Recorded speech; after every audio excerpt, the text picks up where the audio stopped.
Hi, ഇന്ന് നമ്മൾ ചുമന്ന ചീര ഉപയോഗിച്ച് സിമ്പിളായിട്ടുള്ളൊരു തൈര് കറിയാണ് ഉണ്ടാക്കുന്നത്. തേങ്ങയൊന്നും ചേർക്കാതെയാണ് കേട്ടോ ചെയ്യുന്നത്.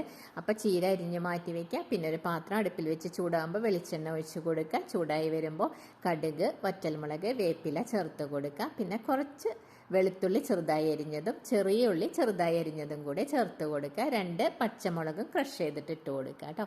എന്നിട്ട് അതൊന്ന് മൂപ്പിച്ചെടുക്കുക. ഇതുപോലെ ഒന്ന് മൂത്ത് വരുന്ന സമയത്ത് ഇതിലേക്ക് മഞ്ഞൾപ്പൊടിയും ക്യുമിൻ സീഡ്, അതായത് നല്ല ജീരകത്തിൻ്റെ പൗഡറും കൂടി ഇട്ട് കൊടുത്ത് ഒന്നുകൂടി ഒന്ന് മൂപ്പിക്കാം. പിന്നെ നമ്മൾ അരിഞ്ഞു വെച്ചിട്ടുണ്ടായിരുന്ന ചീര ഇതിൻ്റെ കൂടെ ചേർത്ത് കൊടുക്കുക കേട്ടോ. ആവശ്യത്തിനുള്ള ഉപ്പ് കൂടെ ചേർത്ത് കൊടുക്കുക.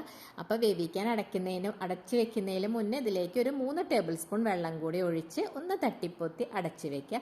2 മിനിറ്റ് ആകുമ്പോഴേക്കും തന്നെ അത് വെന്ത് കിട്ടും കേട്ടോ. അപ്പോൾ 2 മിനിറ്റ് കഴിഞ്ഞപ്പോൾ ഒന്ന് ഓപ്പൺ ചെയ്ത് ഇളക്കി കൊടുക്കുകയാണ്. പിന്നെ നമ്മൾ ഇതിലേക്ക് ഒരല്പം മാത്രം ഉലുവപ്പൊടി ചേർക്കുക. കാരണം നമ്മൾ തൈര് ചേർക്കുമ്പോൾ ഉലുവപ്പൊടി ചേർക്കുമ്പോൾ നല്ലൊരു ടേസ്റ്റാണ് കേട്ടോ. ശേഷം നമ്മൾ 1 കപ്പ് തൈര് ഒന്ന് അടിച്ചു വെച്ചതും കൂടെ ഇതിൻ്റെ കൂടെ മിക്സ് ചെയ്ത് കഴിഞ്ഞാൽ കറി റെഡി ആയിട്ട്